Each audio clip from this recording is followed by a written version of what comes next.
Well, mate, the fat man in the red suit has eventually got to fuck. He's been and gone. He's been and gone, thank goodness for that. Aye. But it's been a while, mate. It's been a while. Good to be back in the woods. Although I've been in the woods, but not these woods. No, I haven't been out much either, but well, it's good to be back. I've been shooting that sniper sling .7 green. Cool, I meant to ask you about this green. I haven't had a chance to get at it yet. It's a lot lighter than the black, but it's a wee bit heavier than the yellow. So I shoot .5, so maybe a .6 would suit me on the green. Probably .7. .7? Aye. I think it'd be better hurt. Aye. Yeah. There's a brave difference in the black and the green. Is there? Yeah, there was actually a man messaged me asking me about active lengths, black versus yellow, with the sniper sling. Mm-hmm. He says he's cutting them the same, but they're behaving totally different. I need to cut the other one shorter. Aye, so it's like you need the dyes affect the latex differently. Yep. So a black will nearly always be heavier and tighter than a lighter colour band. Same what we found with the tubes, the Chinese tubes years ago, wasn't that like? Aye, the amber was lighter. Oh, it was definitely. It lasted longer. Aye. The black was just, you know, as we said before, it's just fucking rocket ships like coming out, you know. Aye. But no, that definitely it would affect your active length, and then that's going to affect your drop, and then that's going to affect your back wall. It's going to affect everything. Like it's a different shot altogether. Mm. Well, I think today we'll talk about release. I had a guy message me on Instagram, asked me about release, and he says he didn't find the. Get your phone out there, I'll read the message out. He's basically saying. Can you read it? Because I need to put my glasses on because I'm ill. Are you ill? I'm 47, kid. 47? Fuck 47. You're ready for the boneyard. Not quite yet. There's Hello, a few Chris. things ready for the boneyard, but we don't know it yet. Hello, Chris. I write to you to ask you a question. I shoot for 1.5 years now and still have some problems with my accuracy. The more I practice, the more I'm convinced that 90% of my bad shots are due to release. Probably right for everyone. Yeah. I think seriously that 90% of accuracy is coming from a clean release. Yep. I shoot the same setup since 10 months or more. I shoot every day and can hit consistently a 20mm target at 14 metres. So he's shooting good. Shooting good, yeah. The measure of my workshop, in brackets, 14 metres. And it happens sometimes that I'm in the middle of a session and I shoot 20 centimetres away from the target, misses by 8 inches. I'm very careful about my stance and everything else, especially my release, that I study really closely since I have changed my ammo from 9mm to 8mm. It was a real nightmare at the beginning to the point that I shot my cheek once after several times my hand. I don't think English is his first language. No, it could be. It led me to rebuild my release, and today I'm sure that most of my misses are coming from very tiny differences in the way I release the pouch. Can you tell me what you think about that? So release is the most important thing of the whole aiming cycle. 100%. Keep that out because I know a couple of questions. So you talk about your aiming cycle, you have got your stance, you have got your draw, you have go through your cycle, go through, yeah. You have your stance, you have your draw, you have your anchor point, you have your aim time, and you have release. Release is the most important thing because it affects the shot. It is the shot. It's the shot. When you're at full draw, the two things that will affect your accuracy is this and this. Aye. One on So that there, what he's saying to me is, well, if he's say you're diagnosing somebody who's banging in bullseyes and then they're throwing one 8 inches off. Aye. That's a queer bit, like. Aye, that's like target panic. Yeah. A form of target panic. Yeah. Anticipating the shot. Aye, or he's like over eager and he's like, right, now's the right time to release. And he snatches it a bit. I do it too, like, oh, well, you know, I might not miss by 8 inches. I can do sometimes, but I don't think you missed at all. The more drastic you do that, you know, it doesn't matter if you do everything else right. If your release is bad, it cancels everything else out. Whereas you can kind of stand sloppy, you can draw sloppy, you can anchor sloppy, but if you have a real creamy release and you're aiming right, you're going to hit. You know, so release is the most important. It's like, for example, if you're shooting paper or you're shooting a target and you've hit it 9 times and your goal's 10, you will have target panic on that last shot. You'll either be too overeager, you'll flinch, you'll do something, because the pressure of the fucking thing will create target panic. It's like shooting a squirrel, or it's like shooting a fucking pigeon up in the sky there, up in the thing. It's target panic. It's that, get the shot away, get the shot away, get the shot. And then you go, you're a wee fucking jitter somewhere. And it always happens. You'll hit 9 in a row and the 10th one you'll miss it. But that there, overcoming that there type of thing is like... It's a mental game, like and it's one of the last sort of big hurdles that you have to face. And it is a big... It's a big hurdle, like... It's... To go from doing 9 out of 10 every time to 10 out of 10 every time, which is like nobody can do it every time. It's impossible. But it's a mental game, because you've done the same thing for the last 9 shots. And then that 10th shot, pressure's on. Right? And you're like, oh shit, oh shit, oh shit. Right, this is a money shot. Or a little flick of the hand, or like a little jolt. You know, I found myself doing it in Italy. You know, you're like, whoa. You're like, let go now, whoa. And you give yourself a wee wobble, no? See, once you go over that wobble, you could hold it there for 10 minutes. And it's just that wee wobble. It's like, as you know, I've recently got a compound bow there, and I was banging out fucking balls, no bother. And then one day I got up and I went out and I had this wobble, but it wasn't from the release hand, it was from this. From the bow. I went to take a shot, hit the release, boom, bang into the fucking wall, right? Done it 2 or 3 times. It's like, what is that? And it's just anticipating the shot. That's all it is. A good way I've found to try and combat that is obviously like the timed release, so like aiming up and down. But whenever you're doing that, obviously if you don't have a speed bump is going to do it. And I've talked about speed bumps in my previous. That's why well, I hold it in the tips of my fingers. You have less chance of a speed bump. Less chance of a speed bump, but it's harder to hold on to. But like focusing on trying to have relaxed muscles, except for the muscles that need to be holding. You don't need to be, say, right, you're pulling back and you're, say, just for argument's sake, your slingshot bands are 15-pound draw weight. You don't need to have enough tension on your muscles to be howling 30-pound. No.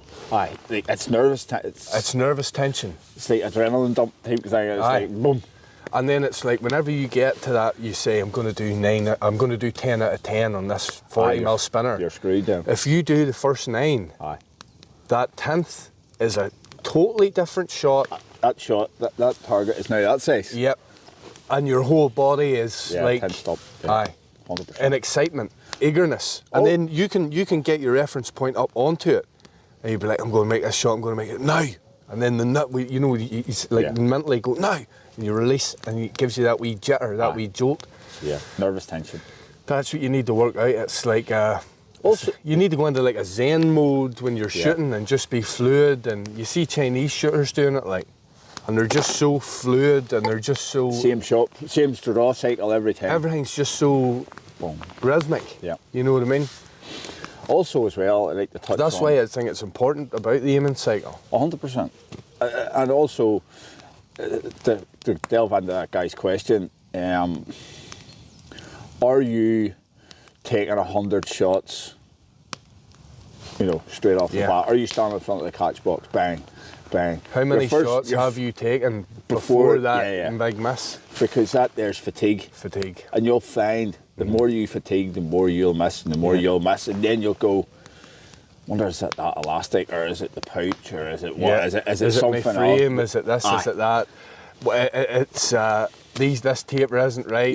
This 100%. Catapult doesn't suit me anymore. You've hit 30 shots previous to that Aye, there. aye, aye. It's me and Chris have touched on this before, and what we used to apply this here. We would have done sets and reps, just Aye. like you're at the gym, right? 10 good shots. Aye. Doesn't matter if you hit 2 out of them. Just take 10. Aye. Take a break, or take 20 shots. Take a 5-minute break. Aye. Do the same again. Do the same again. Let yourself recover. If you have planned to do a day at the catch box or 3 hours at the catch box, Yeah. whatever it is, do it in sets and reps. Yeah. A good way to force yourself to take a break is shoot into the catch box and shoot 10 balls at a time. Aye.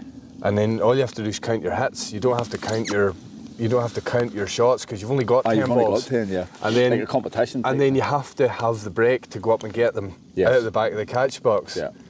It doesn't take much of a break. No. Because you're not pulling 70 pounds, you're not pulling, No. You know what I mean? If you have a light target setup, which you should, a light setup will teach you more about your form than a heavy setup. Aye. You know, Like I mean, whenever I went to 8 mil in 2018 after that World Cup, it was like you had to have everything. It was so much lighter, but everything had to be like more in tuned or something. Do you know what I mean? Everything had to be. it's like a light setup. You know the struggles I went through. I went really late. What did I go? 4.8 green or something like that there, and I was hitting in the neighbour's garden and all. I was fork hitting the top fork. But you Remember? were, yeah. But I you, was like, you were used to the. I couldn't get on You it. were used to the weight of the bands Aye, pulling it helping out. you release. Yeah, yeah. And that's what a lot of like heavy setup people get used to, and Yeah. then they go down to 8s and they can't do it. Can't do it. You know, I it's- couldn't do it either. It's like going from 7.6 black GZK to 4.8 GZK green. It was never ever. Another thing I It think throws up flaws in your game. it throws up flaws in your game, and I tell you what puts boys off 8 mil as well. They'll go out hunting with 8 mil. Not that this is going to be overly hunting focused, but boys will go out hunting with 8 mil, It's relative, but and they'll get a hit on an animal aye, in a spot where, say, a 9 mil lead. would have dropped it. The 9 mil lead they know would have dropped it. Aye. And the 8 mil it just runs on. Aye. It's a different game. Different You game. have to hit the head. And some boys say, I get headshots with 8 mil and it doesn't drop them. It's glancing. Aye. It has to be square. Has to be square. So it has to be a real creamy shot, and you have to be disciplined enough to be like, right, I can take that shot or I can't take that shot. You know what I mean? Well, it's. I've shot them with a 2-2 and it's glanced off and you hear a crack of it. Aye. Twing! Aye. Fucking ricochets. Yeah. But no, I think going back to the release there, it's. Your man's on the right path. He's on anyway. the right path. I think he just needs to think about how many shots he's taken and look at, right, where's my release breaking Yeah. down here. Yeah. His And draw arm, I'd say, is First bad shot, you've hit 20 on the trot, or you've hit whatever number it is on the trot, right? And then you have a bad shot, like a real bad shot. Like 8 inches is a fucking bad shot. Like yeah. If you're hitting, if you're at hitting a 20 mil spinner, like, at 14 metres, aye, or something has went seriously drastically Aye. fucking wrong there. yeah. What is it? Walk it back, take a break, stop, don't shoot any more shots. No, don't keep. Don't keep trying to hit it, just fucking chill. Because then you're sort of erasing all the good that you've done. Aye, because you're going, fucking hell, then your confidence drops. Aye. Then you'll have more bad shots. Aye. When you take that, when you have that next bad mistake out there, call it a day for 10 minutes Yeah. and go back, go and get a cup of tea, do something else, Yeah. you know, go into the toilet, if you need to go to the toilet, whatever, Aye, you aye. know, drop one. Aye. Aye. Go that way, but just do something else and don't try and not think about it and then come back to it fresh and then see where you're at. That's But at the same time, you need to practice a lot. That man there, Aye. specifically that man there, doesn't need to be told he needs to practice No, he more. doesn't, But no. I think a lot of boys Needs to do need to practice more. it's practice smarter, not longer. Yeah. Practice harder. It's practicing smarter. You want to have like a structure to your practice. You Yes. don't want to be just like you and me both have done that. Oh. Just like aimlessly let 1,000 rounds go in aye. the catch box. One after the other. so like, we know Aye. it's no good. Aye. You know, but like first 500 hit and then after that, there, you know, aye. The first 500 hits out missing. Aye, 500. Yeah, I missed 500 after that there, you know. But the way I practiced for Italy was, like, from experience, that was a good way to practice. But you didn't. I've seen you practice, like, fucking laser focus, blinkers on, out there. See, for Italy, you practiced smarter, not harder. Aye. You know that way? Aye. It was sporadic. Uh-huh. You know what I mean? It's when you, right, okay, I'll go out here for an hour, I'll take a wee break, I'll do this. You had the shade there, maybe you were making catties and you had the thing up and you were out and you're like, bang, bang, bang. Yeah. But when you were doing it, it was laser in there. Yeah. And trying to keep that laser focus that you've developed up over an hour, you can't do it. No. Because the competition isn't an hour. No. Train smarter.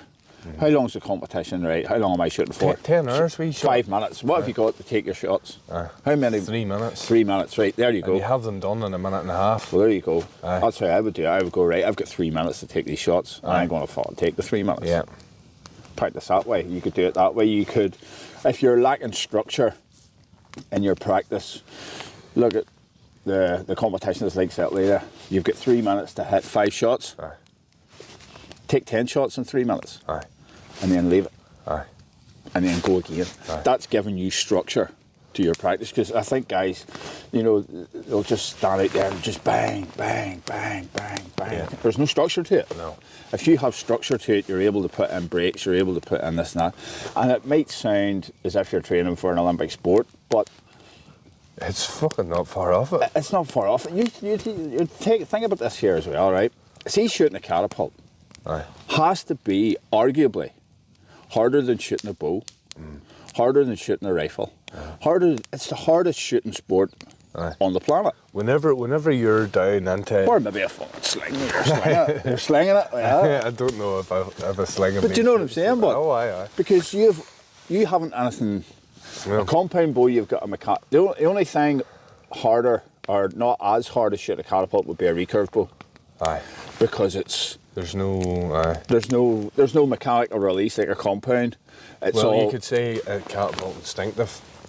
A catapult instinctive, aye. Instinctive's hard. Aye. It's You know, the 'cause hardest. It's all going off feeling. Aye. Boom. Aye. Yeah. But whenever you're into, you know... anything with a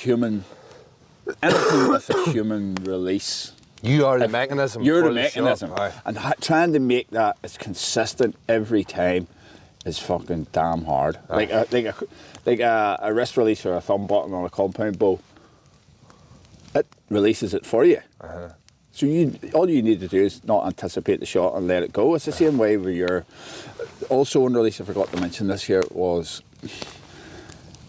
See, when you release, you're not actively releasing. You're letting the tension off. Mm-hmm. And it's nearly a surprise. Mm-hmm. You're not commanding the shot. I'm sort of commanding the shot, but it's a very, very, very fine line. Like that man there with the 8-inch misses, he might just be going, yes, like really forcibly opening his fingers. Yep. As in now, you're like, say it takes 10 pounds of pressure to hold on to that shot, you're letting 2 pounds off it. Yep. So you know what I mean? You've still got tension in your grip. Yeah. But the shot's gone. Aye, the elastic's pulling it out there. Aye. Yeah. Yeah, 100%. But then that's whenever the speed bump comes into it, because if Yes. you've got a speed bump, i.e. the ball is rolled behind the bone of your finger or your thumb, then it has to roll up and over. Yeah. Which can, you know, and boys That's a bad one, like that's. there is men that can hold in front of the ball. Aye. I hold there. Sure, you remember after taking 1,000 shots a day, I had fucking things like dog's paws. I had a speed bump on me. It was like a fucking slimish fucking hill. Whenever I was practicing for Italy, I had a wee bit of callus build up right there, right where and I could feel it. Oh, another good thing I'll say is now a lot of times I don't look when I'm loading, but whenever I'm practicing for something big, I'll look where I'm loading. And make sure it's centre. Aye, and then I'll be like, obviously ball centred in the pouch, but where exactly is that ball on my finger? And I'll actually look at my fingerprint and be like, oh, it's the ball is between that joint and the centre of the swirl of my fingerprint. Aye. That's where I grip the ball. Yes. And then I'll watch that so many times during practice, and then by the time it'll be full then. it'll be full, Yeah. and then I'll be on the line and I'll be looking at my targets, focusing on my targets, but I'll be loading it, and it'll be in between the centre of my fingerprint and like the top corner of that knuckle, and that's where I hull it. And that makes a big difference, because see, if I went from there to there, that'd be a miss. Aye. Literally, a quarter of an inch difference on my fingertip from where I'm holding. So it's like mega fine tuning stuff. But again, if you're getting flyers, an 8-inch miss is a flyer. If you're getting flyers, that's going to be a snatched release. More than likely a snatched release. Like a plucked release. Aye. Because if you're hitting them, you're loading your ball. You know the way you load your ball in, right? And you pull it back. Aye. Maybe you've rolled that fucking pouch and you don't know you've rolled that pouch. But that guy there, he seems to be not rolling that pouch. You know, he seems to be consistent how he's loading the thing and doing all that. Yeah. So, release. Take your time, do less shots, find out, go and do a pile of shots, and then your first one that you miss, a flyer, say, right, how many shots did I take before that happened? Then you can say either rule in or rule out fatigue. Yeah. You can say, oh, well, that's that. I fucking took 100 shots there and fucking missed. There's fatigue. Well, that's more than likely fatigue, and you're... Yeah. And you'll have more misses after that there. Yeah. You know, so... And then you're going to put yourself down. Yeah, your for the confidence. misses. Yeah. Fucking hell. And then you start looking at the car. Yeah. Wonder should I try a different car? You go in there, you cut a pile of tapers, you go... But then you know the best thing about it is, right? You'll go in, or you'll change your taper, or you'll reband a new catapult, or you'll try a different pouch, right? And then you'll go out and you'll start hitting. Why? Because you've had a fucking break. Because you've had a fucking break. Because you've had a break. Aye, and nothing to do with the fucking caddy or the fucking taper or anything like that. Well, sometimes changing your catapult can. Aye, but... Because it can, like, if you get a new catapult and it's like, say it suits you aiming wise, say you're shooting a 90mm, say you're shooting one of my 90mm, and then you buy an S90, it's near enough the same. Or say but it's new. But it's shiny new. Or you buy, you know, something off Pro Shot at 90mm. Aye. And it's just a new. And you're like, oh, you know, this is so class. And then you get used to it, you know, right? So get a new one here. And that's why it's people... like new catapult enthusiasm. Aye. And that's why people go and get new, like a knife, for example. Bushcraft knife. Bushcraft knife. Perfect example. I'll go and get a Ray Mears knife, and I'll just be like, hey, Ray Mears. And then you're not Ray Mears. No. Because you haven't put the time in to be anywhere near Ray Mears. No. And you realise to yourself... You haven't paddled across Canada with a knife. No, you haven't, no. And you realise to yourself, fuck, I'm not Ray Mears, you know. Yeah. I'm fucking just as shit as I was before when I had Memora. Didn't make me any better. It's the same thing with a Ducati. You're all fucking jazzed up. Bang, bang, bang, bang. And then you'll get used to that, and then you'll go and get another one. And then you end up like this man here with a fucking house full of caddies. Oh my God. A boy came to my door one morning and he had this bag. I didn't really know him. He knew my neighbour, so he'd have been, you know, up and down to her house. Yeah. And I'd have seen him out the front and I'd be like, well, you know, so I knew him knew him by first name. And he come to my door one day with another boy and this bag, like a backpack like that there, look. An outdoor pack. And he's like, Chris, this man's got some catapult stuff. You want to take a look at it? And I was like, aye, dead on. And he come and he opened the bag and all the rest. And you know what it was like? It was like one of my catapult drawers emptied into a bag. I just tossed in there. But like there was stuff in it I didn't have, but you know, you just think it's cool because of the novelty of it. So I didn't even know why this man was here. So I was like, oh, aye, that's good. And he'd hear me out shooting out the back whenever he's over with a neighbour. Oh, aye, that's good stuff and all the rest. And he's like, aye. So then, as we went on, I thought, is this man here to give this stuff to me because he doesn't want it kicking about the house? So I was like, aye, you know, all that's good stuff, the best of stuff. I think he had some lead shot, he had bits and pieces of tubes, different frames, targets. He was like, empty out to see what's in the bag. So this man literally heels out a backpack, a catapult gear on my front doorstep outside. So it like all spills everywhere. And then he goes, Sure, if you offer that man a good price for it, you can have it. I goes, You didn't want to start. You didn't. I goes, mate, I have 10 drawers full in the house of stuff like that. I need no more. I don't need any more. And then just the way he poured it out and all, my dinner was sitting ready. And she was like, Chris, your dinner, your dinner. And this man's just got poured all this stuff out over the doorstep. I'm like, right, gather that up. Stick it on eBay or something, mate, you know. He didn't try and offer you to tar your driveway or anything out there, no. But here, who does that? Like, you go up to that man's door and empty out a bag full of stuff. Do you want to buy that? When it's poured out on your front doorstep. I read that up always for the tea. Aye. Get out the fuck. Aye. What about our next question? Well, I was going to show. We're talking about release, right? And there's a certain way to release, right? Fair enough. Either you can do it the right way, or you can do it the wrong way. Would you agree? Right. If you're releasing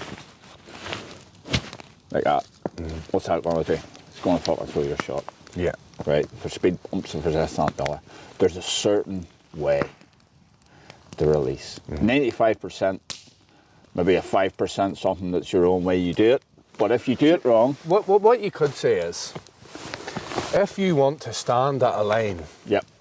and you have targets X distance away, Yeah. and you have a rake of them, and you want to hit as many as you can, you're not worried about what speed you're getting, you're not worried about how much power your setup is producing. Yep. All you're interested in is hitting the targets. Then any form of flick or speed bump or tweak of the pouch is detrimental. Yep. Now, if you are like active shooting, like you know boys do close range stuff and they do like speed shooting, they'll go like bang, bang, and they'll hit two things, or they'll hit something with really powerful setup, whatever. Aye, fine, if that's what you're into. Yes. Or if you just want like the odd one shot and you can do it once really well, but you can't really do it at a line at multiple targets. That's not consistent. No, it's not consistent. So it all depends. It's horses for courses. There's not one way. Sometimes I think people think I'm saying there's only one way to do it, and I sort of am, but I'm saying it from the point of view of 9 times out of 10 being stationary and hitting stationary targets at a set distance without missing. Yes. I.e. target shooting. Which is 95% or 90% of what people are doing. I enjoy, see if I wasn't into catapult hunting, or you couldn't catapult hunt, or you live somewhere, whatever reason you couldn't catapult hunt, I'd still be just as into it as what I am. Yeah. A lot of people wouldn't. You know, I would still stand in the garden for an hour over the summer every evening and shoot 200 rounds into the catch box. I love it. You still do it, yeah. I love it. I love having that. You have to empty your mind. You have to be focused. Yeah. You get a wee fucking thrill every time you make a hit, or maybe not every time you make a hit. Aye, but once you get till like 6 hits in a row, then you start being like, really? Now, man, you know what I mean? Yeah. So that's what I like about it. And then I like getting into that wee zone where you're like 6, 7, 8, 9, 10. Yeah. Aye. There was one evening I done with an Ash Natty, and this is a good example of that. Is this the one with you made the slots? Aye, slots. I've got another one on the way, because whatever happened to that one, it started to open up. I'm taking them out of you know where you pull them in with the cable ties? Yep. I'm taking them out of that too soon, and they're opening up on me. Right. And then you can't. Aye. But anyway. Need to be tight. I've made that there. I remember you, it was like fucking pinpoint. Aye. I done at the back garden from the door of the shed into my spinner in the field, which was about 12 metres. I done 36. I know, because you rung me. I done 36. You'll not believe it. Fucking naughty. I done 36 without missing. With that there. I know. 36 without missing.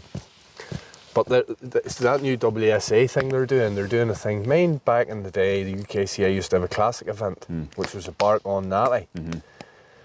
The WSA have a thing called the classic wooden slingshot. Yes. Which is a wooden slingshot wrap and tuck Has to be wood, has to be wrap and tuck. Can't be... Would yours be considered wrap and tuck, but What? if it was through the slot? No, maybe it doesn't have to be wrap and tuck, but it's like just bark on. traditional Aye, bark traditional attachment. It doesn't have to be bark on. Because the Chinese, really hear this, and Nathan Masters was there and he was like, I can't believe this. The Chinese are using like CNC'd peg tips for the classic event.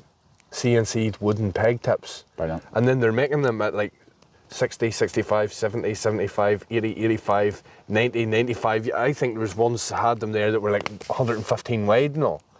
CNC'd peg tip catapults. So Nathan was like, that should be a bark on natural and all this here, and I sort of agree, but the Chinese sort of run the WSA, really. But I can see Nathan's point there. Like, So anyway, I says to Marco Brunetti, who's like the main man in Europe in the WSA, mind that really ergonomic cherry natty I made that had like a revolver handle on it nearly. I sent a picture to him and I was like, can I use that? And he goes, no, it's too ergonomic. But I didn't know at the time that there were these CNC'd ones was been used. So I was like, all right, dead on. And I just took like literally a fork off a tree with the bark off it and band grooves in it. And then I got there and the Chinese man was selling dimensional CNC'd catties. And I was like, right, so fair enough. So ergonomic, obviously. It's CNC'd. It was like chalice shape. I suppose it just hasn't made it with a fucking grinder and a fucking chainsaw out the back garden. But where was I going with that? Can't even mind. But I might shoot one of them slot ones if I go back to it. The slot one, I like that. It'd be a good crack if you rocked up to Cheltenham and Cheltenham hasn't been on since. Aye, but I mean, Cheltenham is just an example, but if you rocked up to a shoot with just that there and just entered and won the main 10-metre event or you know, that'd be quite crack. Or cut one off a tree that day, just tied bands around it and went forward and smashed it. I don't know about that. Nah. But getting back to a certain way to do things, you know, that's where we were going. Aye. Then we went certain way to do things. We went off on one. So I know a bit about that, right? Because see, whenever I started, and I've said this before, I'm going to sink in, so I'm going to say it again. I started shooting right hand hold, drawing my left arm, shooting upright, long draw, doing all this, and watched videos and boys were saying, use an anchor point, do fixed form, and I didn't want to do that. Yeah. I tried it, I didn't like it, I didn't enjoy it. Yeah. It wasn't my thing. I was like, this way is going to be good enough and I'm going to keep at this and it's going to work. If I do it long enough, I'll get good at it. And it didn't work. Because you can't be consistent. No. And see that whole fixed way, aiming, all that stuff we're talking about, it's not as if that's my way. No. You know, it's the way. It's the way to do it. Now, there's nothing wrong with a long draw. Yeah. There's boys that can do long draw very, very well. You've sort of got a floating anchor. What tells you where your anchor point in the right place is, your head tilt has to be more bang on, and then you just touch your face with the bands. So you know. And then your bands, you either work off like your joint, you know where your joint is, where your stop is. Yeah. Or you use your bands. Yeah. You know, like 95% maxed out, you know it by feel. And that's all fine, and a lot of Chinese men do that. But if you see the Chinese men that do that are really good, that are banging down targets like you wouldn't believe. See, when you watch them doing that, they are like robots. Aye. The first time they do that, every single time, if you took a still of them every single time, that would be the same picture. And you put all them pictures over the top of each other, them boys would be standing identically. Identically. It's the same as, I think it's relatable to, you know. And some of them do this, and some of them do this, and some of them do, you know. But that's the 5% or the less than 5% of doing it your own way. They're all doing the same thing. Aye. But that wee bit at the end, Aye. how they hold the ball, is the 5% or less that is uniquely your own. Aye. It's like even position of Where pouch your anchor holds. is uniquely your own. Yeah. All them wee things. Yeah. But essentially, if you sat 10 of them up like that in a row and got them all to draw back, I would look because of Chinese, but they'd all look the same. You know that type of way. Hey, you're bad. But like I seen a boy doing this one time. It would be I seen it. Same photo of every one would be the same. I seen a boy doing this one time at a shoot. Aye. Drawn across his face with a tweak and a normal catapult and aiming in the middle of the cup like that. Aye, yeah. And you know how many targets he hit? Very fucking little. Funny. Very little. Yeah, because it's not repeatable.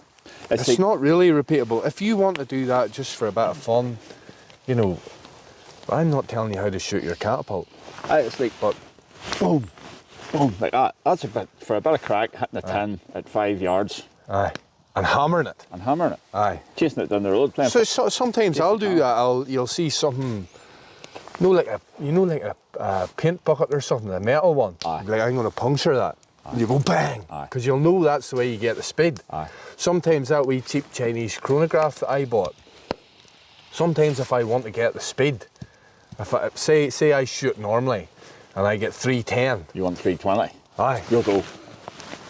Boom. Yeah. Aye. And you know what? You'll get it. You might get 350. Aye. But what? It's not realistic. Can I hit something at 15 metres that's that size? That was a good point that you made about the Chinese guys with the long draw. So it was. Aye. Because if they have a long draw out here, that elastic is maybe touching their cheekbone. Aye. And it's the same, as you know, I don't want to go on about it, but getting into the compound bow side of things, there's a lot of stuff that's been transferable for me. Yes.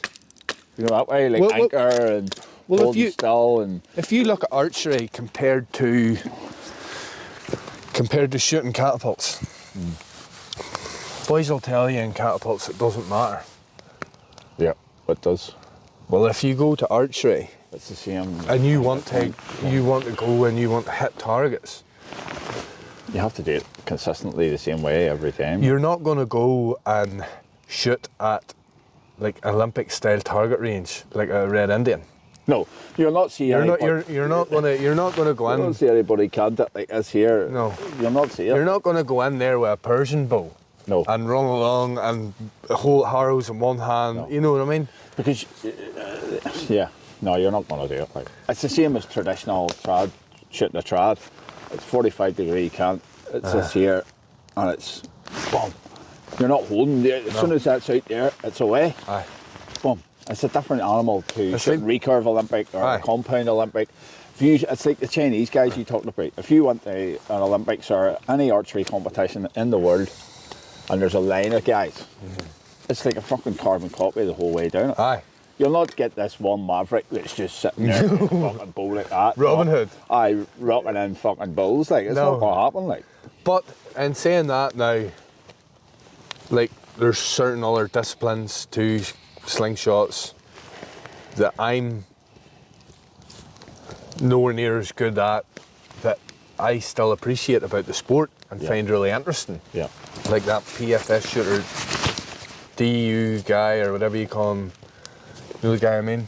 Yes. PF shooter on YouTube. The stuff he does is so cool, it's fucking amazing, do you know what I mean?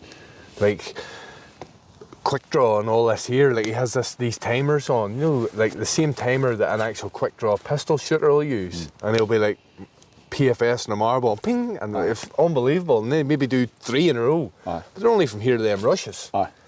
You know, it's just something that I don't really find as interesting, or I don't... Yeah. It's not as... But I appreciate it, do you know what I mean? I appreciate the guys took the time and has put in the work to do it, like. But no. It's not really an actionable skill in the sense that, like, you can't really go and, like, test yourself against other people in that discipline. No, you can't. Other than put up a video, you know, in a time, say, and see if somebody can beat it. But you're not going to go to an event like that. You know, there might be in 20 years' time, God knows the way the sport's growing, like. Would be AI doing it. Oh, well, ChatGPT with a catapult. Can you imagine? 3D print it, fucking cat shooters. You know? We're a day or two off that yet. We're a day or two off that yet, thank God. I hope I'm dead by the time that happens. What's that other question? There was one more at the end. Read up one more at the end. But yeah, it has to be repeatable. It has to be, you know. You read that, I can't read it. Fucking cut my specs on. Aye, I'd love to hear your answer whether or not you'd recommend to shorten or make longer your active length depending on the heaviness of the band. For instance, if you have both Sniper Sling 0.5 yellow and 0.5 black and both are cut at the same taper, if you feel like the yellow is too loose or the black is too heavy, then to make it shorter or longer for each band, or would you recommend just keeping the same active length no matter the band? Not your active length. Love to hear y'all's thoughts. Yeah. Active length 100% changes. Oh, 100%. If the black it's basically how that band is performing over your draw. Yeah.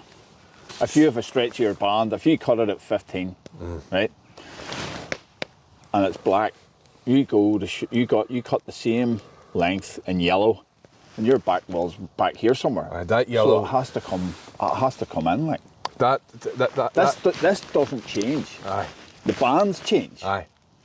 You basically want the same.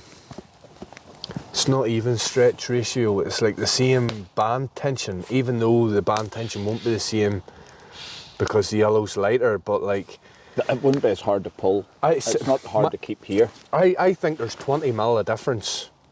Iron stretch in my black and yellow. Like I'll cut the black 20 mil longer than I'll cut the yellow. 15 or 20, it'll be something like that. Yeah. And the yellow's all right, but it's too stretchy for me. It's too stretchy. But at the same time, it's a class band for practicing. It's a class band for new people. It lasts forever. And just to touch on light bands, if anybody new is getting into carries, go as light as you can. Right? This is just a bit of advice. Go as light as you can. Learn on a light setup. Don't learn on a heavy setup. Because learning on a light setup will make your form way better than learning on going from a heavy setup to a light setup. Because you'll have the bad habits from the heavy setup, and you go to a light setup and it just highlights everything, and you're like, holy shit, how did that happen? Start on a light setup that you can and work on your form from there, and then go to a heavy setup. Don't do it the other way around. That's 100%. I wish I'd have done that. I think there's something to be said about building strength in your release too. But yeah, I agree. But if you have, it's hard for me to put myself into the position of a beginner who maybe has feeble hands or something. Yeah. Do you know what I mean? Strength is something you can work on. I'd rather work on technique first and then build strength into it. Like going up the bands, you know, that type of way. I'd rather have the technique there, light. Because if you go up, the technique will always be there going up. Yeah, you're right.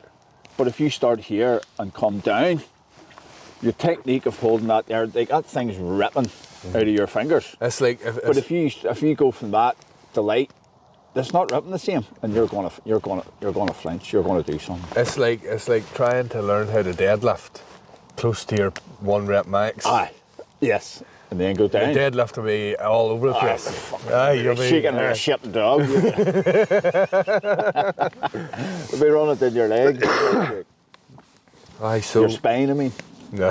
You know, trying to get away from you. But no, yeah, it's good advice I would give to anybody. Start light, then go heavy. Don't go heavy at the start, like, because you'll just fuck the whole show up. So you'll learn a hell of a lot more.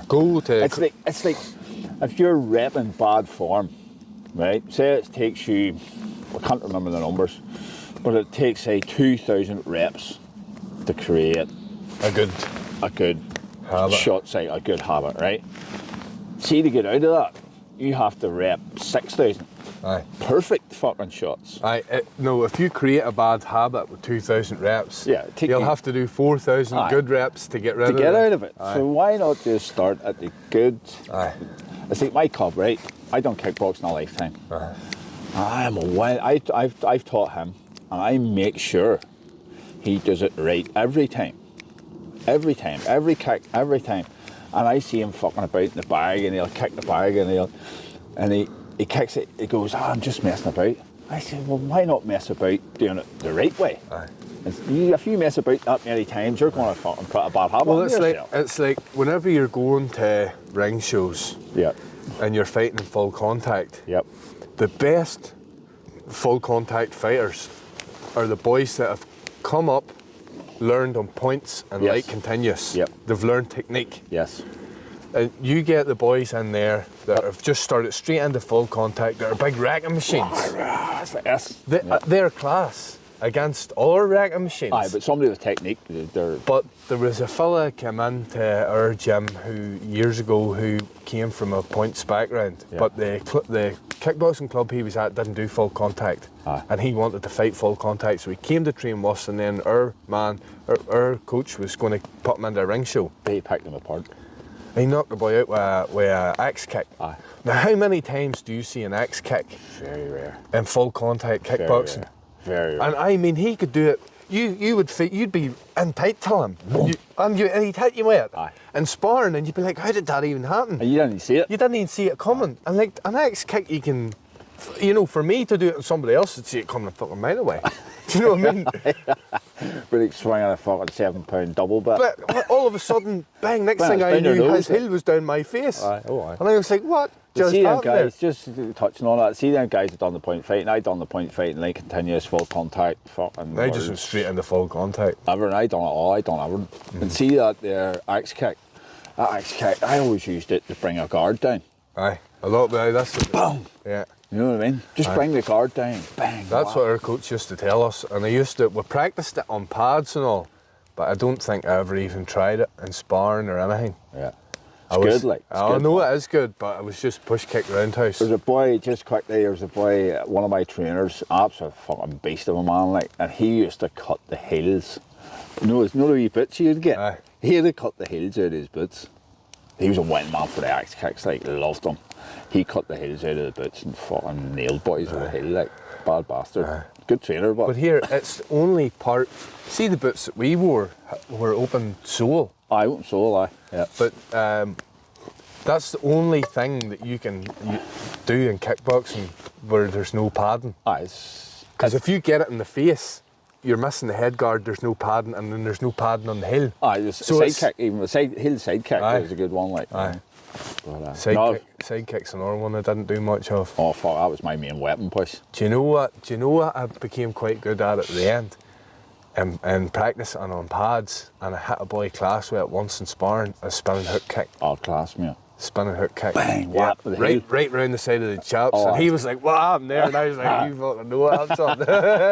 Ah, yeah, class. But then you don't want to do things like that too much in sparring. But at the end of the day, you need to practice them too. Like, you need to practice them. And there's the old adage of heavy sparring doesn't teach you, it just teaches you how to fucking cover up. Aye. Whereas light sparring, you can practice technique. It's back and forward. It's proper sparring. Like you know, it's not like just fucking boom, boom, boom, boom, boom. You know, you don't learn on that way. No, and it's like heavy practice. Aye.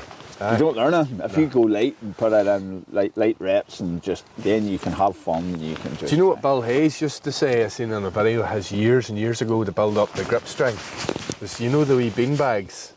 The wee bean bags you would have got back in the day and you'd use them in fucking primary school and all and sports day and all. Yeah, wee cloth boys. Throwing one of them up Catching and it. catching it like that. Yeah, It's a good idea, like. it is. Because it's a weird thing and you're using all the... You could do that there when you're watching EastEnders, can't you? She would look at you like, oh, fuck, see that. Aye, or a wee stress ball and just squeeze it. Squeeze it, that would be a better job. Aye. Stress ball, something with a bit of resistance to it, like just build up the strength. Yeah. Or farmer's walks. Strong man. He's strong man, farmer's walks, tossing kettlebells over fucking mountains and shit. Aye. You know that way. But no, mate. I hope I answered them questions, guys. Aye. And a couple of wee bits of advice along the way, like starting light, then go heavy instead of the opposite. I think is a massive one. Sticking in sets and reps into your practice. Although it doesn't sound like the normal thing to do, and I don't think I heard anybody talking about that apart from me and you. No. Sets and reps, like you're training. ATO, the Canadian man, talks about them type things. He's got a really good channel. Like, sorry, just before we go on to something else. Remember we were chatting about form and how form is consistent, right? Remember you touched on the Czech boys, Yeah. what they done. Well, that's a good example of why all that matters. Yeah. Because they, in 2018, the Spanish were the best in Europe by a country mile. And what were they doing? Everything was Structured. Everything was... Same, repeatable. Yeah, aim and cycle was a very, very dialed in, rhythmic And they all thing. done it. They all done it. The top boys all done it. Yeah. The Czech men, 2018, were all over the place. Right? Yeah. They came away from that, and then they said, Jan told me himself, what is the best in the world doing? Yes. Right, let's study that. Right, we're going to do that. And now he is even doing more, unless he's learning something, because I know that he takes a lot to do with Chinese. He takes a lot more to do with the Chinese in the sense that he's on their social network and he follows Chinese shooters online and stuff like that. And if he knows a bit of Chinese, he's learned a bit of Chinese. I'm actually learning a bit of Chinese myself. They order Kung Po chicken. But he's doing mad things now. Like he's practicing on a balance board. Oh, bullshit ball. A board like that there. Yeah. And he's he's practicing his draw and he's shooting off a balance board. He's using that liquid chalk. There's loads of wee things he's doing that's at like the absolute forefront of training that nobody's doing and nobody's talking about. You know, like it's not as if he's went somewhere that I know of and learned that, like I'm going to do that on a balance board. He's went and he's looked at Olympic archers. Yes. What are they doing? Aye. He's wearing them Nike Metcons. Yes, the flat boys. The flat ones that like No heel on them. no heel on them, So dead there's flat. no- Because all the Olympic archers use them. And then there's one specific one that he recommends to buy, the Nike Metcon, that's not even the most modern one because it is actually zero drop. Yeah. Whereas the more modern ones get like 6 mil or something. But that's a weightlifting shoe, is it not?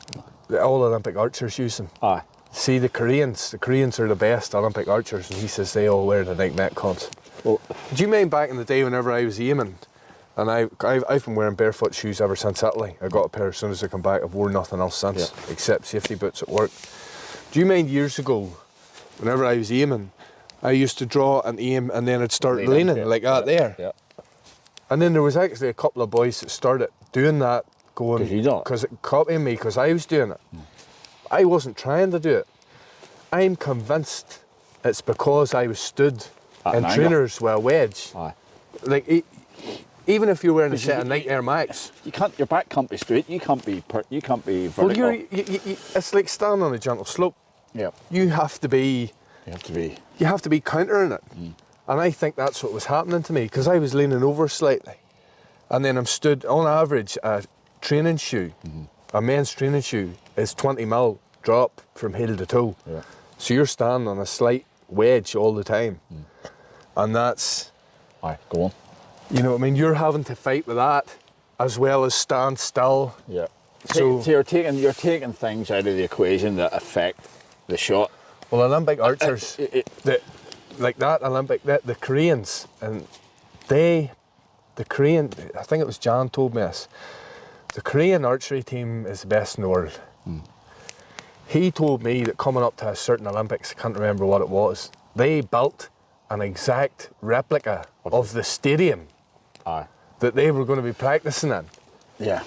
That leads in. And they're all wearing Nike Metcons. Like these guys have scientists working on, you know what I mean? So they're not doing things for no reason. Well, that leads into what we were talking about last night. The book. If anybody has Audible or likes reading or likes, just getting better at shit. Yeah. Read Atomic Habits. Yeah, Atomic Habits. I listened to it on Audible whenever I was... Atomic Habits is about making small improvements. Like for example, the English cycle team, GB cycle team, Yeah. were shit. Yeah. Terrible. Worst in the world. new management team took over, changed the wee things. See the wee variables. Tiny little minuscule things that you wouldn't even be like, you would like, Heating what on, difference would heated that? towels in the changing rooms and all, Yeah. all wee things, and all them wee things that come together. And in 2012, they smashed it. Yeah. Smashed it to Yeah. bits. Yeah. Nobody got a look in. No. And it was all the wee, it was the culmination of all the wee tiny things come together slowly. Yeah. It's like you're like taking like the Metcon shoes. Take that variable out of the game. Aye. That's not a variable anymore. No.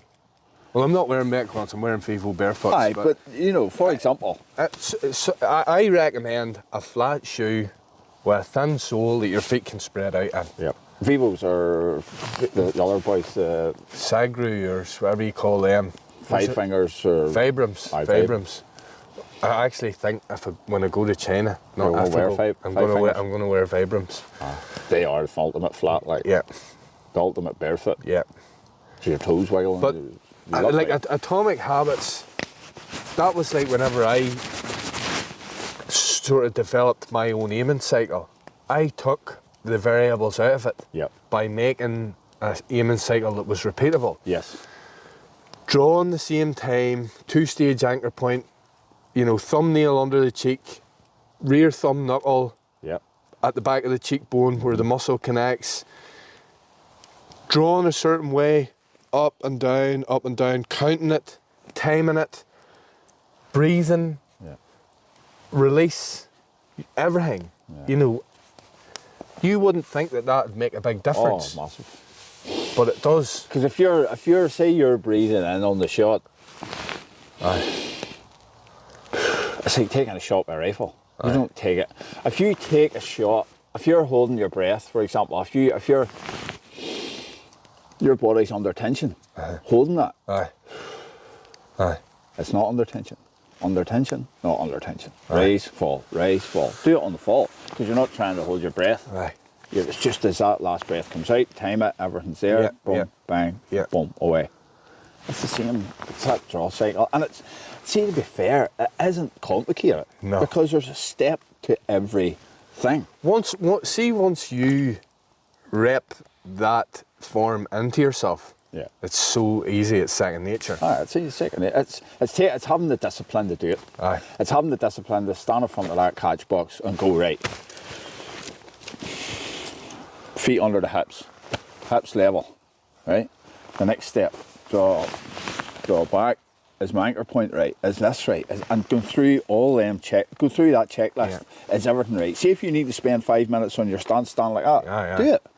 But then, You need to spend the time at every step of the draw cycle. but you'll get to a stage where you'll not need to spend that time. You'll not doing need that. to spend, but you have to have the discipline and spend the time. Like I'm repping. See out my back garden at the minute. I'm shooting my compound there, right? And I'm only shooting at 5 yards into the shade with a bag up. But what I'm doing is I'm looking, every time I shoot, I'm looking at my draw cycle as my hips, feet under my hips. When I draw back, am I leaning back? What am I doing? I'm using tension release. I'm going like that. I am just practicing my release. And I'll go maybe 3 yards to the bag. And just barely enough to hit the fucking, the arrow. And I'm closing my eyes. And I'm fucking drawing up. When I'm here, I'm closing my eyes like that. And I'm just solely concentrated on back tension, pulling that release. Do you ever see that? All I'm doing. Do you ever see that Kyudo? Kyudo? Yes. It's like a traditional Japanese archery, like a the big long yokes. Aye. Do you ever see the Kyudo master is standing, and I don't know, is it like 40 yards or something? And he aims like that, and then to turn off the lights. Aye. And he lets it go, and you hear the bang, and they turn the lights on. It's a ball. Centre. Aye. Centre. Because he knows that draw cycle. He knows everything. Keith Dighton got me into that, and there's a lot that you can take from that. 100%. Even though it's a traditional style of archery. Well, shooting a catapult is traditional, Aye. isn't it? There's no. I think anything traditional is a compound bow is not traditional archery No. because it's a mechanical release. Aye. Anything with a mechanical release isn't traditional. It can't be like. So a catapult, unless you I've seen the fucking releases you can get and all that there, but You can get one that's like an archery release, you know, the one with the finger grooves, and then it's got. But Bill Hayes done a video where he was like, he was trying to prove that TTF was more accurate than OTT, and God, that's a conversation for another day. You can sort of pick holes in the way that he done it, but at the same time, there is something there. There's something to that, what he's saying. yeah.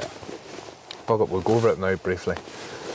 I think TTF has a certain sort of structural mechanical advantage. Yes, I agree. In the sense that now, where it gains, it also loses. Yes.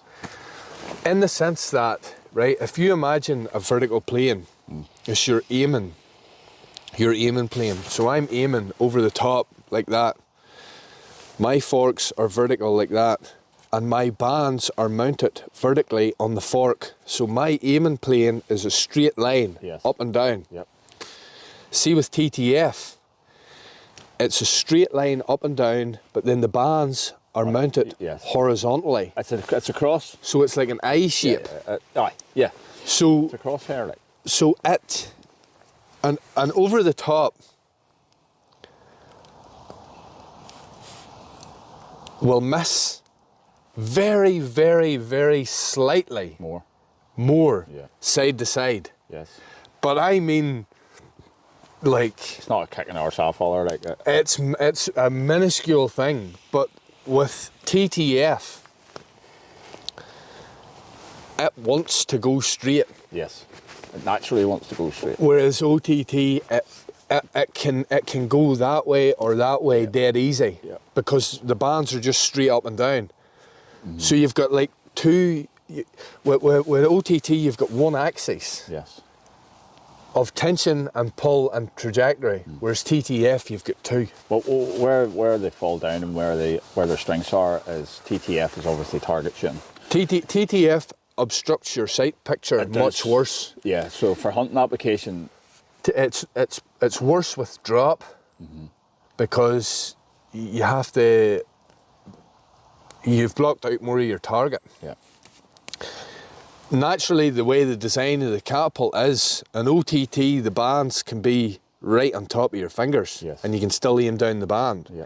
Whereas with TTF, You're further away because of the width of the band. it has to be further away. Yep. So you've got slightly more. No, if I give you a medium TTF Titan and a medium OTT Titan with two relatively heavy band sets on it, the TTF would feel heavier Yeah. because it's a wee bit further away. It's very, very slightly like. But when you're But Bill done this thing. Bill done this video where he was like, I'm going to prove TTF's more accurate. And he had a catapult mounted on like the front bucket of a wee load-all with a vice grip. And then he had like back a certain amount of draw length. He had like a hooter shooter, like a fucking. no, it was just like a pole mounted, and he was pulling back to the pole and he was releasing with his hand like that. And he said that he could have used a mechanical release, but he actually thought his release was finer than the mechanical release, which it probably is. I'd probably agree with that. Yeah. And the TTF on a tighter gripping. And he had this mounted, this drew to the same place, paper target, the TTF on a tighter gripping. But there was like a slight crosswind.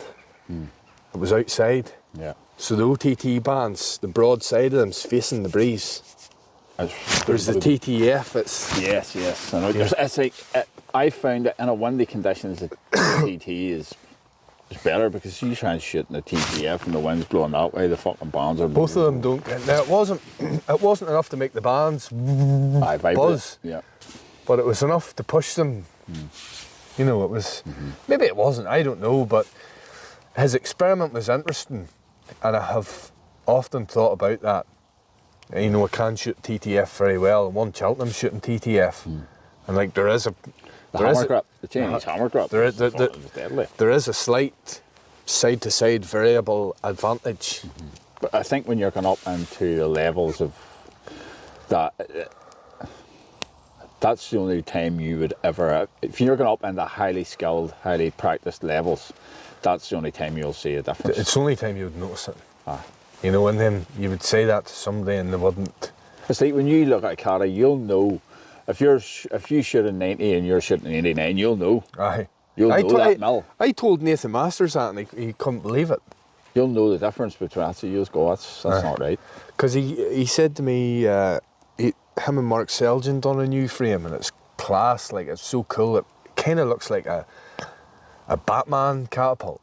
The way it is, it's all black and it's all like edgy, but it's still comfy and it's just cool. Yeah. And he was like, I was like, that's class. What is that? And he's like, 88 mil. And I was like, shame. And he's like, why? And I was like, I shoot 90. He's like, come on, man, what difference does 2 mil make? It makes a big difference. It makes a wild difference. When you're going into that level. But Nathan doesn't aim with a reference point. Nathan is the best instinctive shooter I've ever seen in the West. He's got something wrong with his elbow now, he done no good, but he was shooting one of them Ocularis catapults.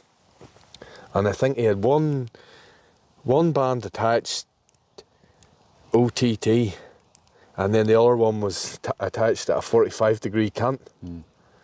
And he came, whenever he was in Italy, sure, he came... Ocularis, that was the first real clip type. Do you remember when that first came out years and years ago? I was like, fuck, there's a good idea. How you don't have to ramp and tuck or anything. You just put the plug in. I never liked it. I never ever, but I'm talking about. There was some Chinese clips at that time. Aye. But it was, it was cutting edge. Aye, at the time, you were like. And you know what? If he had never come up with that, it wouldn't exist. You know, it's not. I don't think anybody else would have discovered that. It took his mind to think that. That's a good idea, like. Remember we done the other ones, the attachment, we cut the slots on it. Do you remember that? Remember the caddies with the slots cut on them with the tubes? And you wrapped it round. Aye. Remember them? Aye. They were... There was wild wear on them. Wild wear, aye, it was bad. Like, no matter how much you fucking sanded that out or polished it, there was wear, like, you know, it's just... It's just the way the latex is stretching. Aye. It wouldn't matter if it was stretching over a bit of polished chrome. Aye. It would... Still wear, like. Aye. Because of the tension, just... But anyway... There we go. Happy New Year's, boys. Yep. 2024, best of luck to you. And we'll be back. We'll be back next month for another...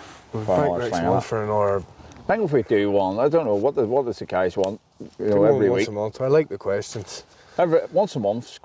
We've had a busy end of the year. I've been mega busy with Catapult Carnage since I came back from Italy. You know, I've sold a lot of frames. So everybody that has bought your frame, I hope you're enjoying them. Yep. Appreciate the sale. And we love the comments. We love how Sling'in it has people's appreciated it. It spurs us on, although we've been flat out. We maybe should have done a couple more before this year, but you know, we're here now, and we'll be back bright and breezy. Maybe the end of January or something. We'll do another one, something like that, at the end of the month.